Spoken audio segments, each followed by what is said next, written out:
on this episode of The Breakthrough Show.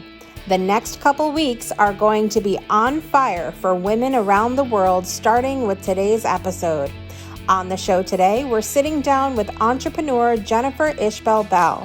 In our conversation, Jennifer will be sharing about her unique journey as an entrepreneur dealing with chronic illness and mental health. She will be helping us dig into the fact that there's a difference between accepting where you are in life and the inability to visualize that your life can't change. Then we're introducing you to an incredible musician, singer, and songwriter, Nico Padden. Nico is here to share a little about her journey to music, tweaks she's making in the realm of music education, and will be premiering her brand new single, Pirate Queen, here on the show. All this and more coming up on today's episode.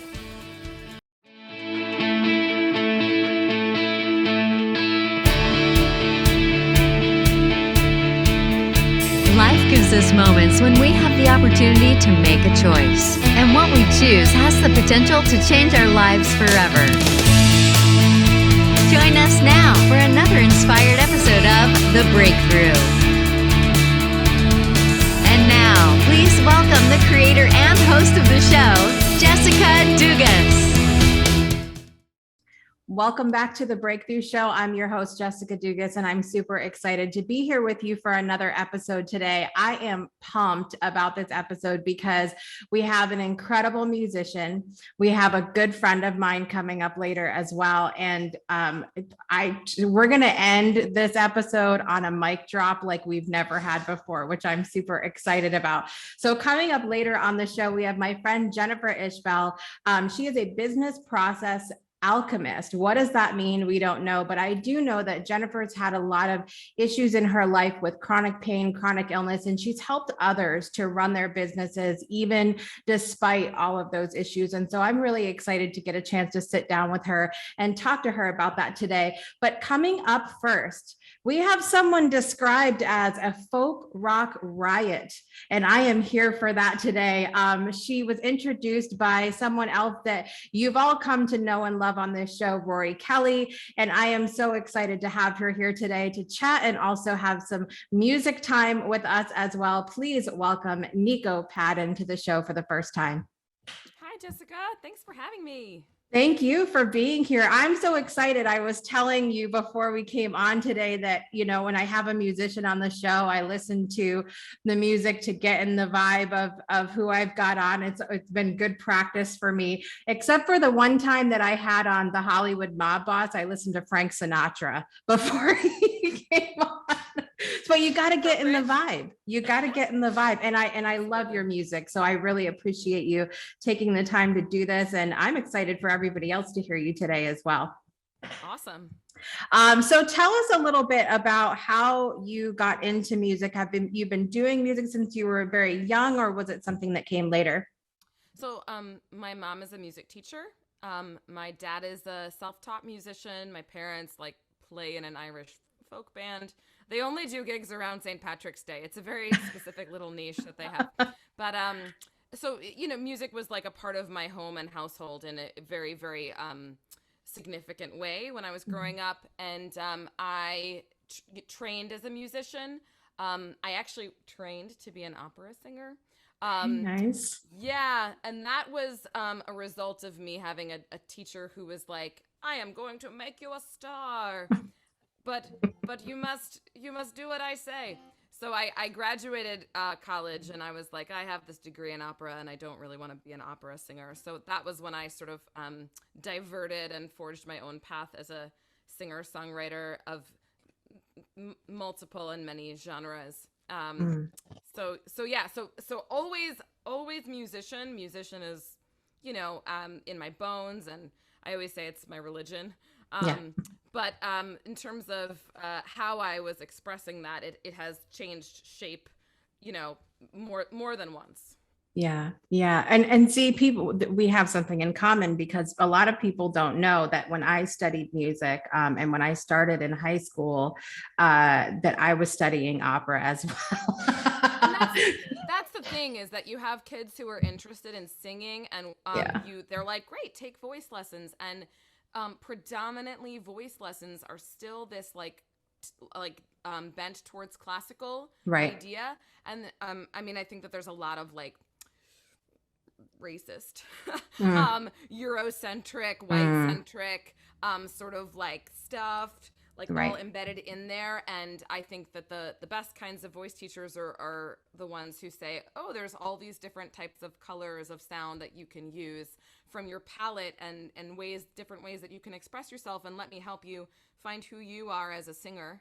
But Mm, unfortunately, in the world of teaching voice, that type of voice teacher is uncommon. right. Um, so Right. it like a lot of kids are just kind of like, let me just send you to a voice teacher. Let's sing some Italian art songs, and Yeah. you're like, wait, this isn't what I thought.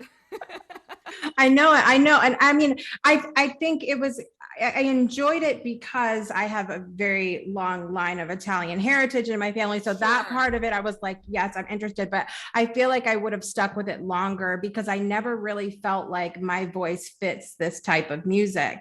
And I think I could have developed my voice a lot sooner or longer had I, had someone that was like you said, let's find your voice. How was that process like for you to try to find your sound, find your voice?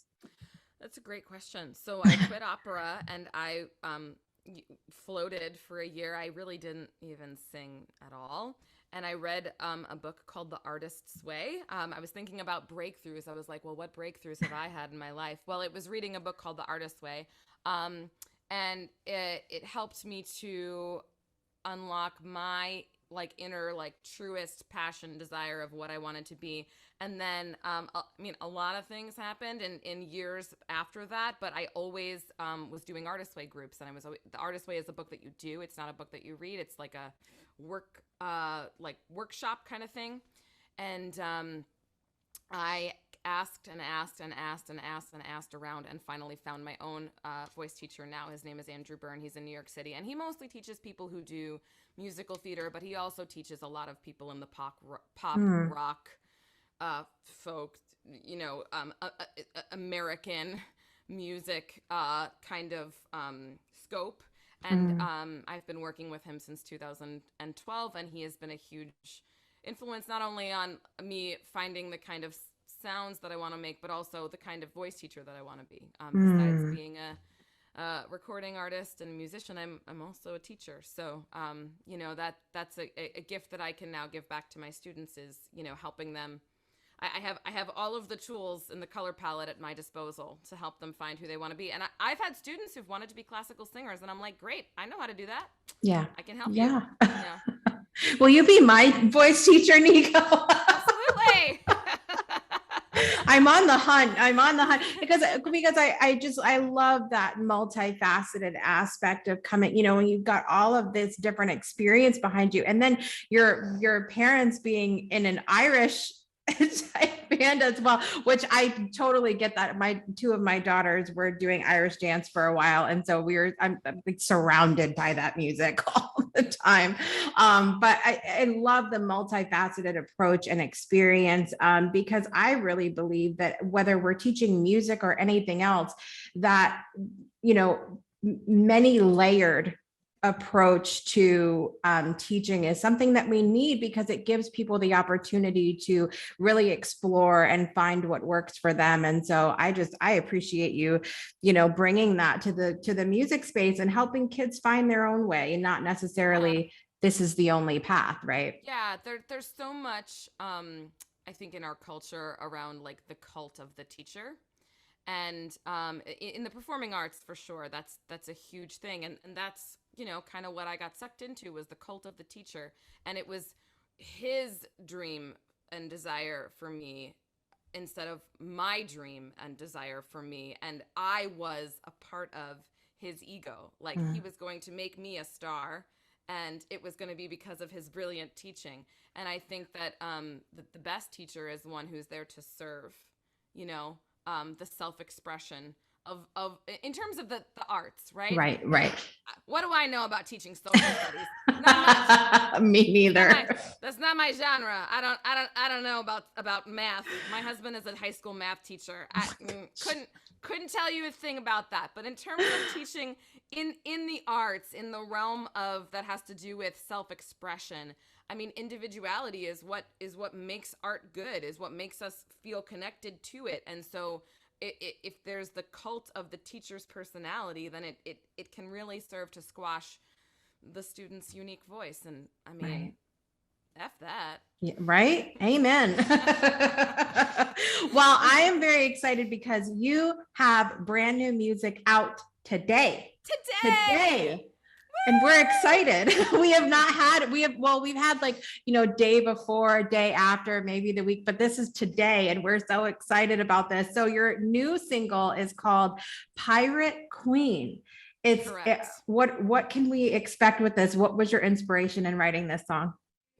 So Pirate Queen is a love song to my friends / fans / friends who've been wonderful in supporting my little indie singer-songwriter career, coming to shows and selling merch and volunteering and helping shoot videos. And I mean, I've had a few video shoots where I've needed a lot of people. And so like I've had like friends and fans like all show up to like be in a dance number. It's really a love song to those wonderful, wonderful friends of mine. And the idea is, I was given the tools to free my own voice and let my freak flag fly, so to speak, and be, the sort of whatever unique snowflake that I am. And, in so doing, by lifting my voice and giving what I have, I'm going to make it, more easy for you to also do so. Like that in trying to express what's in me, I'm trying to give you permission to express what's in you. That's what, to me, being a pirate queen means. And this needs to be our theme for this show, because that's the whole point, is people telling their stories, and through their stories and through their expression and the things that they've experienced, giving you permission to go break through and have your own experience. I love it. Yeah, I want to hear it right now. Let's do it. Here to perform Pirate Queen is Nico Padden.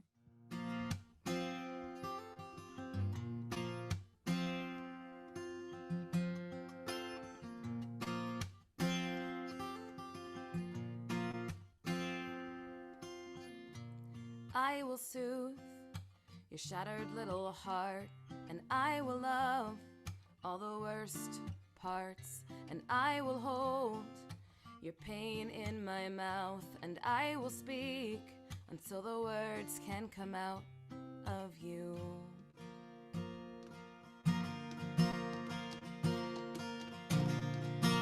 You have taught me what it is to care, and you have given so much more than what's fair. You reeled me in when I was overboard a long time ago. You stopped keeping score.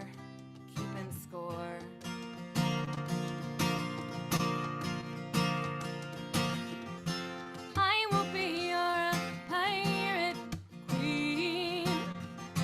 I will make sure you are seen, and I will hold the very best parts of you to the light. I will be your pirate queen.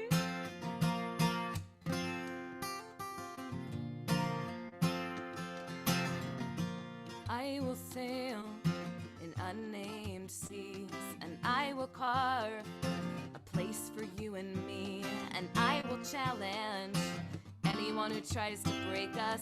We will leave those doubters in our wake.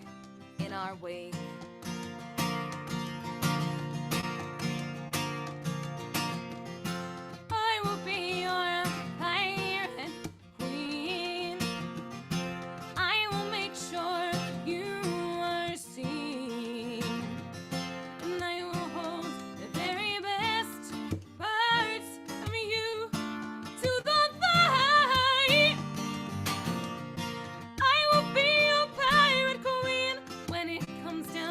to the wire when you're denied for being true.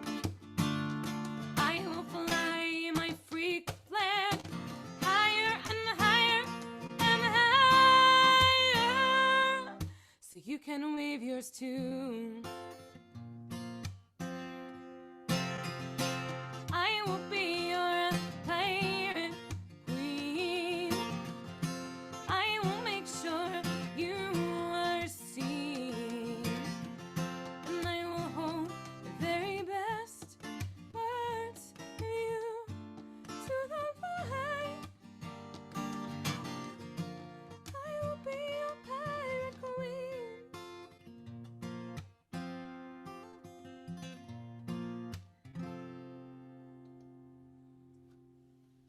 Yay, that was amazing. Oh, the lyrics are just beautiful. You don't expect, you hear a title like Pirate Queen. I'm going to hear like the most heartwarming lyrics. It really was. It was beautiful. You might expect like a sea shanty or something. Yeah.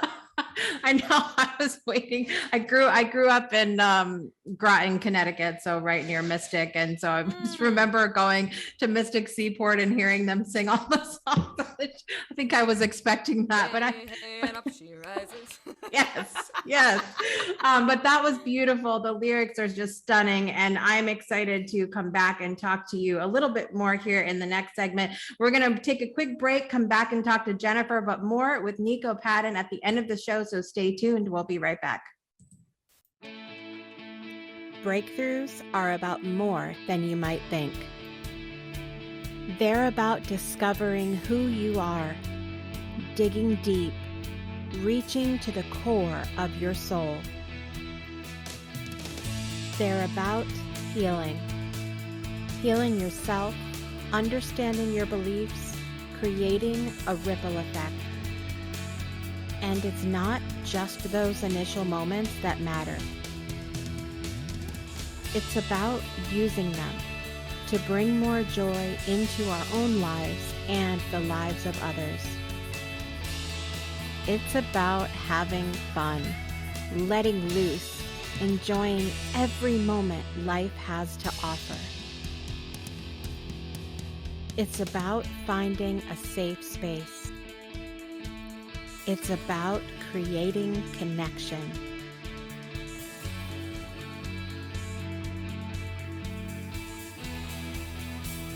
Join us each and every month for exclusive programming,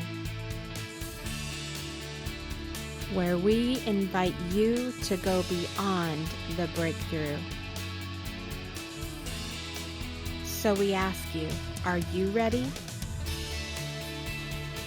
We'll see you online at thebreakthroughshow.com.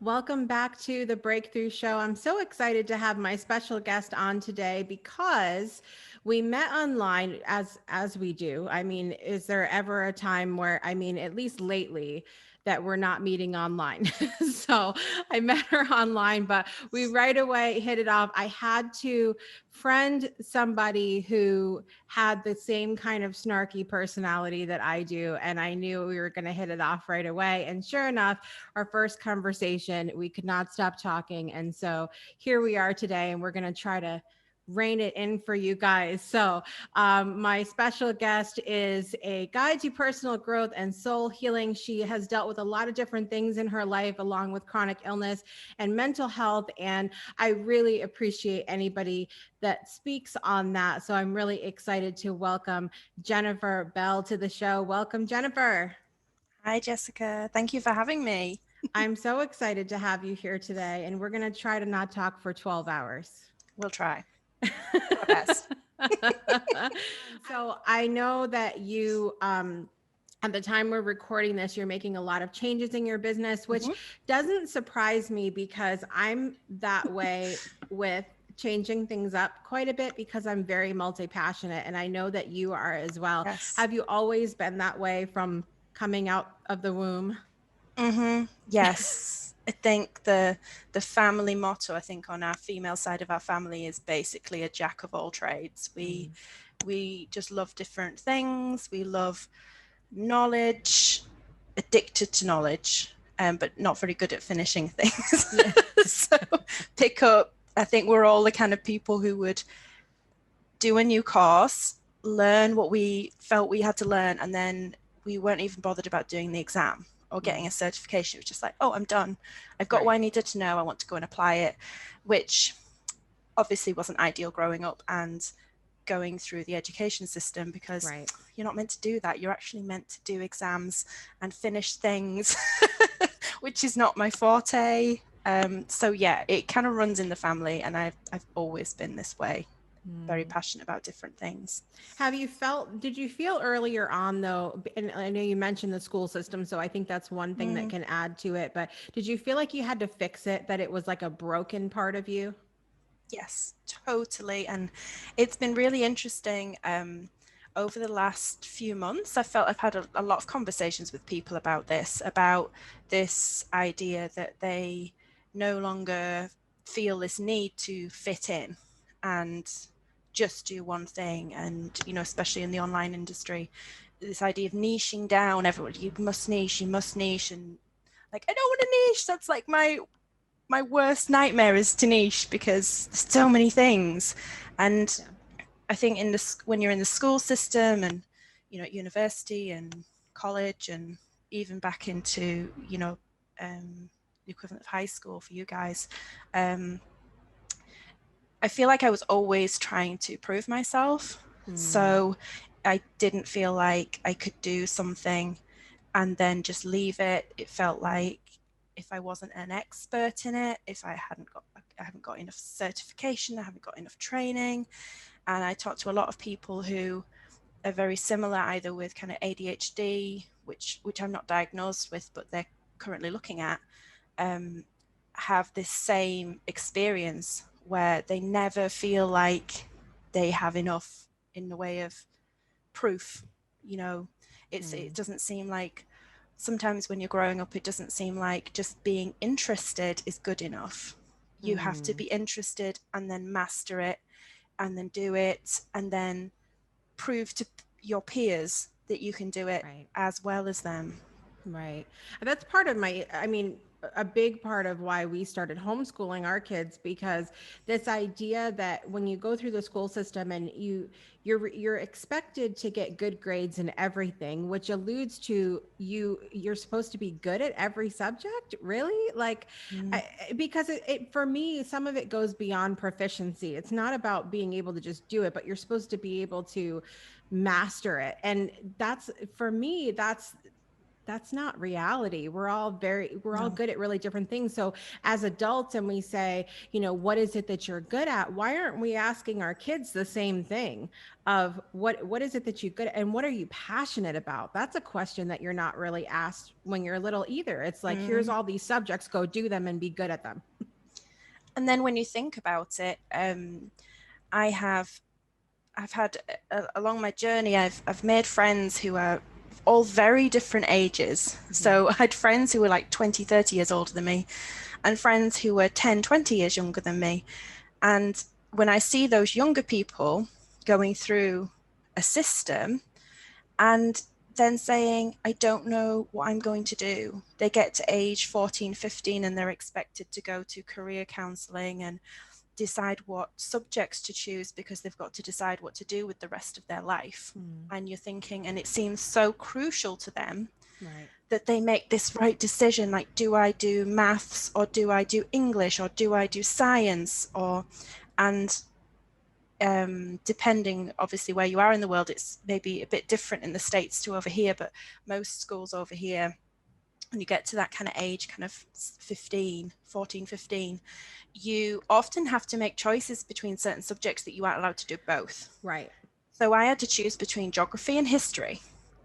And I knew I wanted to do geography for what I wanted to do in the world at that point, so I couldn't do history. And then I lost my passion for history, and it wasn't until I met my husband and we started traveling, and we would go to places like Poland and Prague, and I started suddenly getting interested in the war. I started getting interested in the history because I was in these places and I was seeing it around me and it came to life.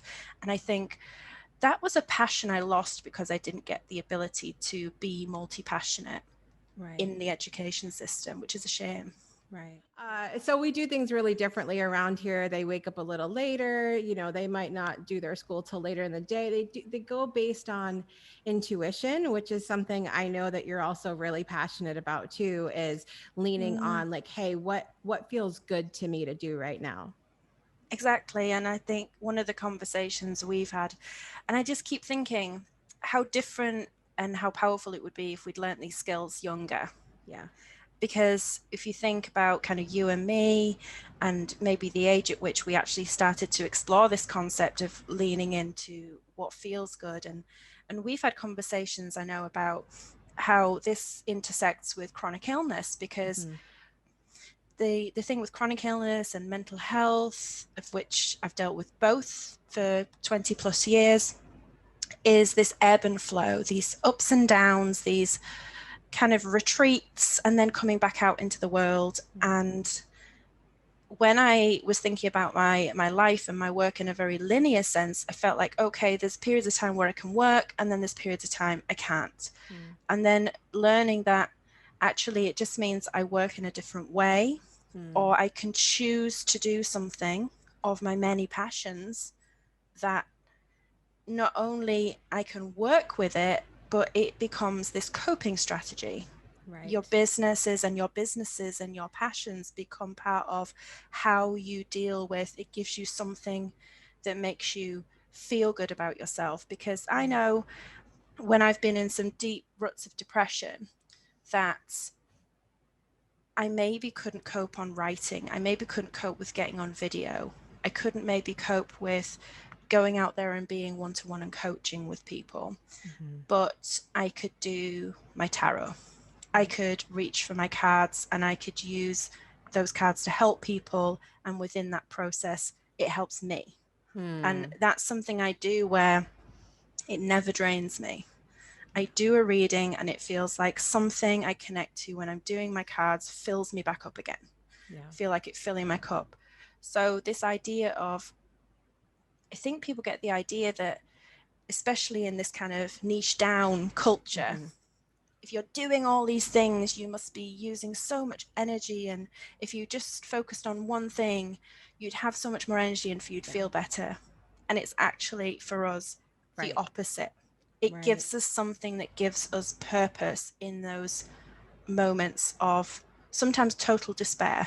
That you can, something last year I started doing just for fun, for no other reason, was, going to the beach with my husband when I felt down and picking individual stones and making rune stones and coming home and putting them together and making them just as something I enjoyed doing. And it lifted me out of those periods where I was feeling quite dark. So using your business and that multi-passionate nature as a tool is something I wish I'd learned a lot earlier in my life. Yeah, it's something I didn't even honestly realize until you and I had that initial conversation, because for me, when I was doing the intuitive work and I was experiencing it in a very, very physical way, and it's something that, looking back, I realize I've always done that. And it's beyond this thing called empath that we know about. This is like getting messages in a very physical, like, takes over your whole body. And having already dealing with chronic health issues, adding that on top of it, I was getting very, very sick. And yes, I've been through the whole thing with the boundaries and asking spirit, hey, can we find another way to show me that? Because because no, we're not doing this anymore. And I can do that fine, but it was weighing on me so heavily. And so I realized that time was when I really shifted focus in my business. And it doesn't mean that I don't still do that, but I do it at times when I feel like I can physically handle it. And so I realized that after we talked, that as I look back on my life and the shifts I've made in my business as well, it has absolutely been a coping mechanism. And it doesn't mean that you or I are not good at any of these things that we're not doing in the moment. It just means it's what we feel good doing in the moment. I mean, That's part of the issue, I think, with this niche down culture is that everybody I've seen who is a really hard, like, this is my niche and this is exactly what I do. What I've noticed, and this is not, listen, for those of you guys that are listening that have niche down, please do not come messaging me that I'm offending you, and stop right now. So, but what I've seen, the majority is that they're teaching this one particular method of doing something, and they don't bend on it. This is a cookie cutter. This is one size fits all. This is, you need to do this. And then if it doesn't work, they say, oh, well, you should have applied it in your way, or whatever they say. But I mean, this show right here should encourage people to give someone a chance who maybe isn't coming out there with saying, this is the exact blueprint you need to follow, because maybe we have a lot of creative ideas. Maybe we are, how my husband says in the sales business, a chameleon, and maybe we can help you in a way that you don't realize. We are magical. Exactly. And I think when you start thinking in that way, it becomes so much easier as a warrior with chronic illness or mental health to finally accept yourself. And I think this is one of the things that, I mean, I've been doing some rethinking in my business and shifting around, like we like to do, a bit of feng shui in my business every 6 months, maybe every 3. And I was really thinking about, what is it that, no matter what I'm helping people with, what do I end up doing with them? And one of the key things is always around this idea of acceptance. And I think when I looked, and the reason I ended up starting my business was because I looked around me and I saw lots of people with the very cookie cutter approach to health and wellness and business and all these different methods and ways of doing things. But they all seem to be about either ignoring the obstacles you have and just pushing, or on the other end of the spectrum, they were about, let's wish it all away and let's be thinking about how we want things to be, even if that is really quite unrealistic for where you are at the moment. And no one was talking about accepting you for where you were right now. And I think when you actually start thinking it's okay to be multi-passionate, it's okay to have the ebbs and flows, it's okay to have to go with my intuition on what's best for me on this day. And I think one of the problems that people sometimes have is they think, if I accept where I am with my health, does that mean that I am accepting that it will never change? And I think there's a difference between accepting of yourself wherever you are in your journey at that particular point and resigning yourself to how life is going to look. And the funny thing is that I've always found that the more accepting I am of where I am, the more progress I seem to make on my health, the more progress I seem to make in my life. This is good. We're done. No, it's so good. I want to quickly talk about the elephant in the room, which is that there's a lot of people that say, how could you possibly coach somebody else if you have stuff going on yourself? If you haven't figured it out for yourself, how can you possibly figure it out for anybody else? And I think the best way to answer that is what one of my clients said to me, was it last week, a couple of weeks ago? And she was talking about why she chose me as a coach. And she said, even though, anyone who is a coach, and there may be lots of people who've coached or are coaches listening or have had a coach, and many of us who've worked in self-development have.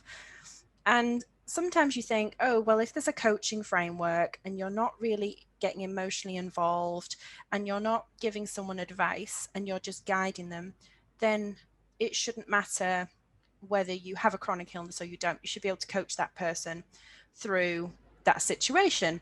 And when I was learning about coaching, that was kind of what I was taught. But then when I started talking to the people who were coming to me, I realized that that was not true for them. It may have been true for me, but it was not true for them as the person being coached, because to them, they felt that they were seen by me in a way that they weren't seen by other coaches. And that is kind of a recurring theme that came for them. Even in small ways, like I've been coached myself by lots of different people, all wonderful people, very good coaches. And there's sometimes just not this understanding of, you know, you go through the framework and you set someone homework, or you kind of push them to come up with, what else can you do? And what else could we do? And could we do this in a certain time scale? And can we do it by this date? And I think when you have a chronic illness and you've dealt with mental health issues, and you know that the person you're coaching does, you're a little bit more careful in how much you push, in having a relationship where you're honest about, where are you at this week? You know, give me an idea on this scale. You know, is this a push week, or is this just an acceptance week? You know, I've had 20 years of learning to cope with chronic illness, 20 years of the ups and downs, and being coached myself and coaching people and doing other types of work and other types of job. And as much as someone can take someone through a process and have this process that might work with other people, I think it's just that them being seen and knowing that the relief that people feel when they know that I know what they're talking about. They can say, you know, and maybe in a traditional coaching relationship, because we know that I'm not traditional and I don't do things the way I'm supposed to sometimes, and sometimes maybe my coaching method isn't how a lot of coaches would say to do it. But if someone says, you know, they're feeling terrible shame that they haven't had a shower this week, I'm like, girl, look, I've had my client calls, I've done my work, I've done all these things, but guess what? I haven't had a shower in 2 weeks. I haven't washed my hair in 3. Yeah. You know, I'll just be honest, truly honest with them and say, don't feel shame about it, because even though somebody looks like they have it all together, you do not know what is going on in the background to make that possible. Right. So I think it's just bringing that lived experience, that people can feel seen and accepted, and that they can be genuinely open and honest about what's really going on in their life.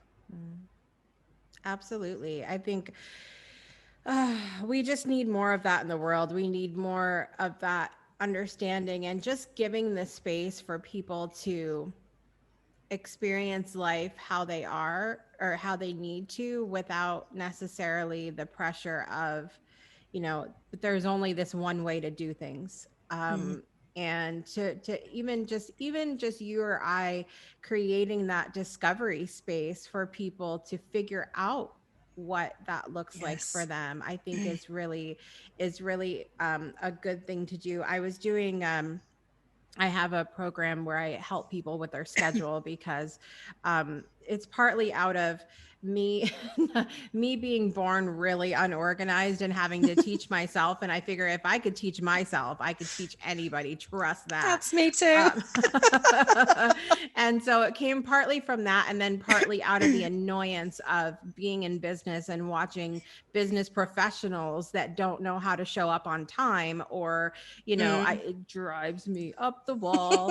And so I did this whole program, which is great. But then going through it, I realized very much the things that we're talking about, that there was a deeper level of people not understanding certain things about themselves, which is why they would do great at figuring out the program, but then they would fall back, and they would struggle with keeping up with it. And I'm like, they're missing something here. And then once I got in there and started working with people on the discovery process of trying, like, give them the space to figure out, like, what is it that you're actually passionate about? Like, what are you trying to do?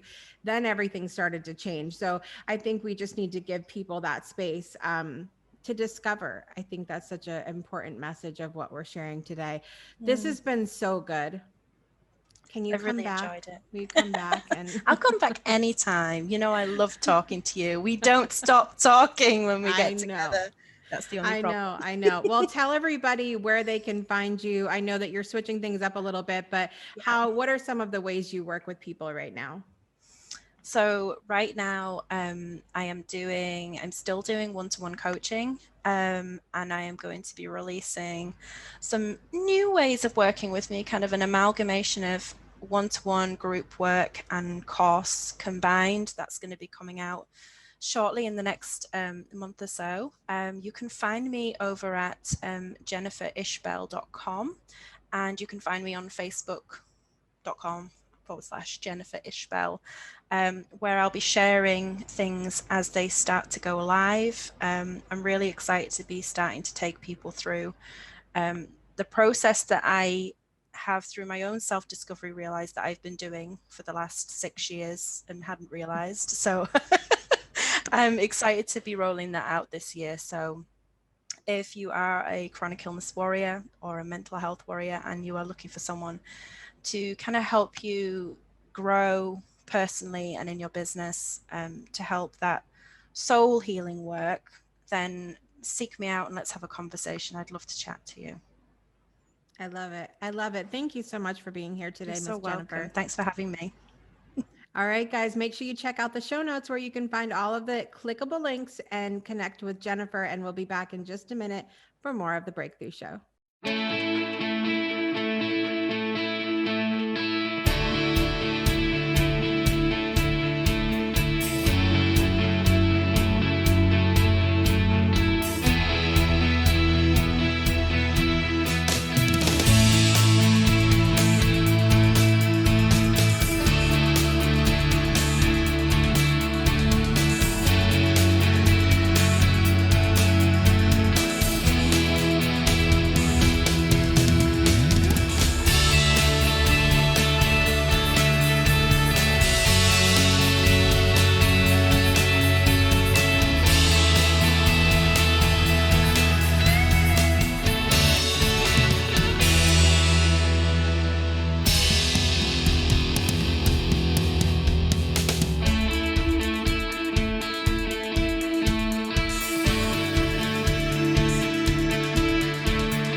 Welcome back to the Breakthrough Show. Special thanks you to my guest today, Jennifer Ishbel. Make sure you check out thebreakthroughshow.com to connect with her and all of our past guests, entertainers, panelists, hosts, all that good stuff. You can find all of that on our website. Also, you saw right before the break the commercial for a musical evening of giving coming up on December 4th, 2021, featuring 12 incredible artists who have been on the Breakthrough Show. And please remember that 100% of the ticket proceeds are benefiting Overcoming Odds and the Weiss Scholarship Foundation.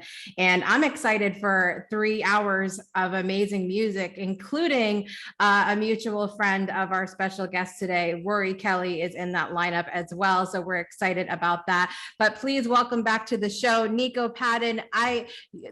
We were blown away by Pirate Queen, and we're excited to have a little bit more music. But I have to tell you, I am like a sucker for all of the amazing women singers of the 90s. And as am I.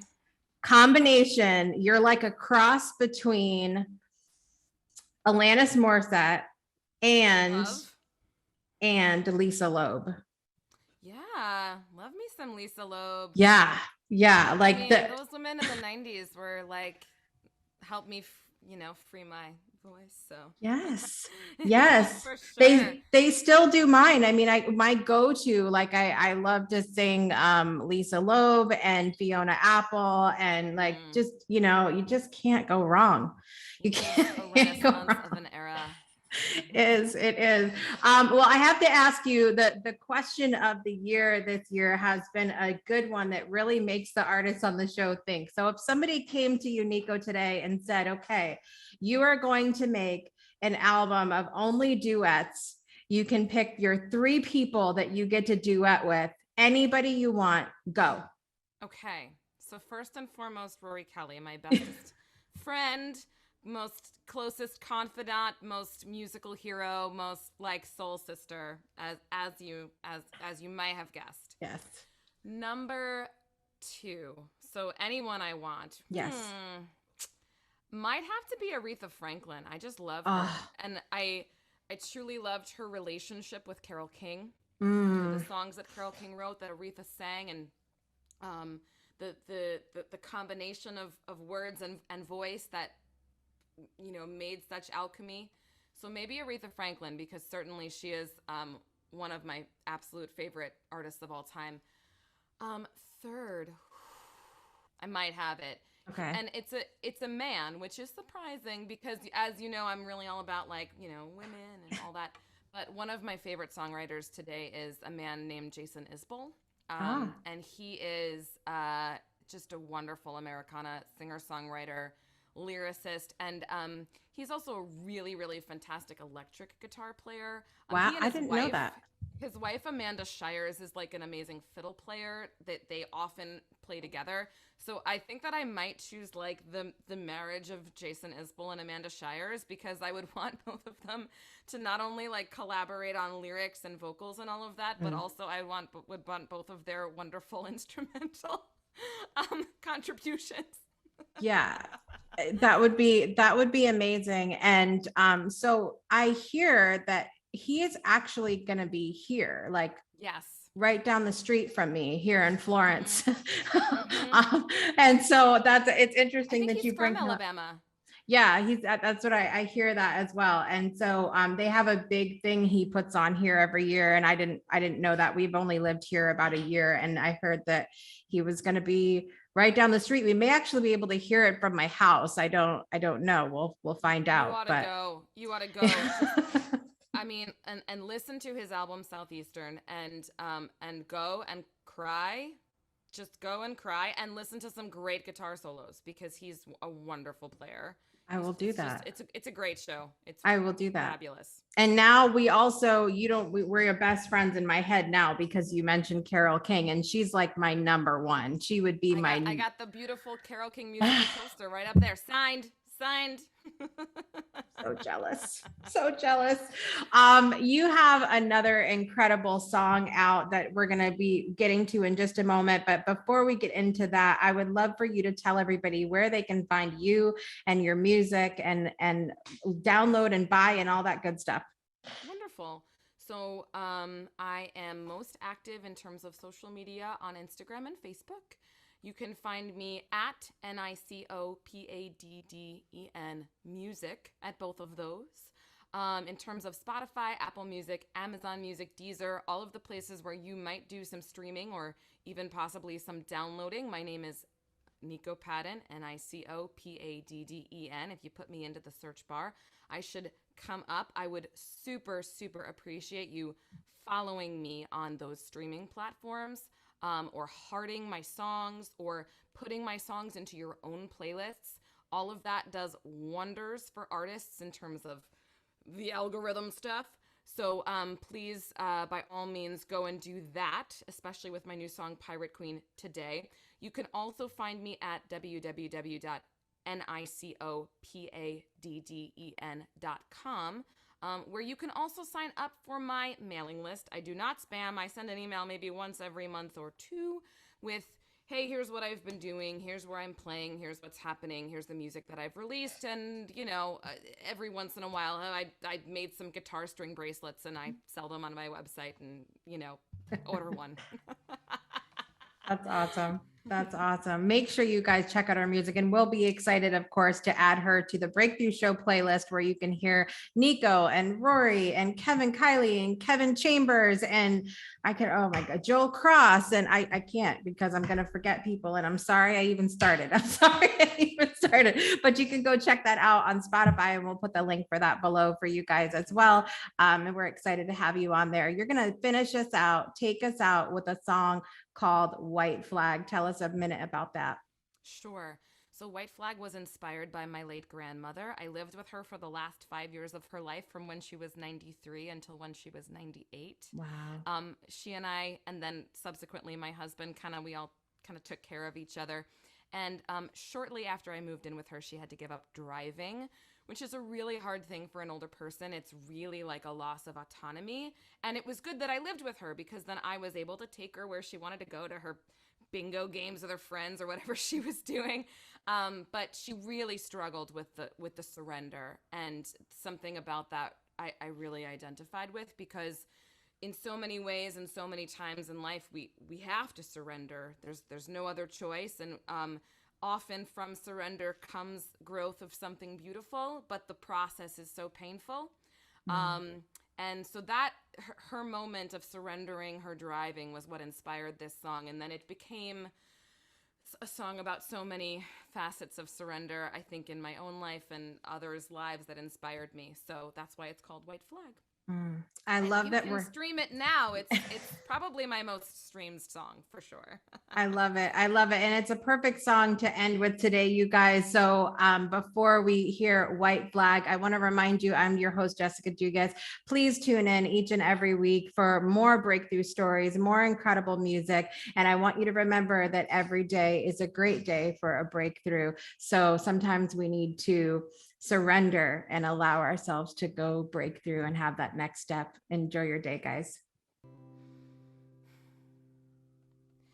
I will come with my white flag up, and I will lay my body down, and I will swallow all my pride for all the times I've been denied. And I will come with my white flag up, and I will lay my body down. I would do the things you need to make this work so we can breathe. And I would give what's left of me, if that meant that you could see.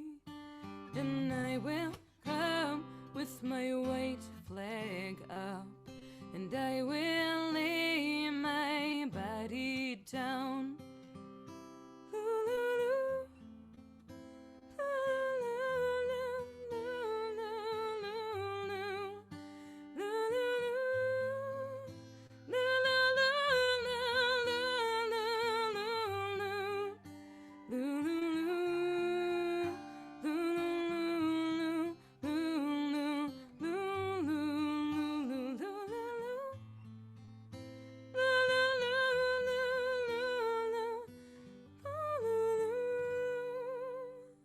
When morning comes, I'll be long gone. I can't erase what I have done, and I'll give up this losing fight. Just let me stay here for tonight, and I will come with my white flag up, and I will lay my body down.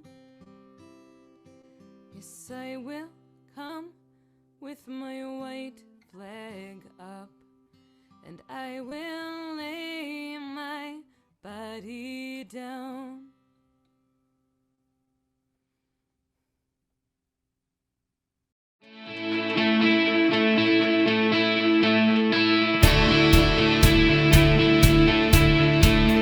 Thanks for tuning in to another episode of The Breakthrough.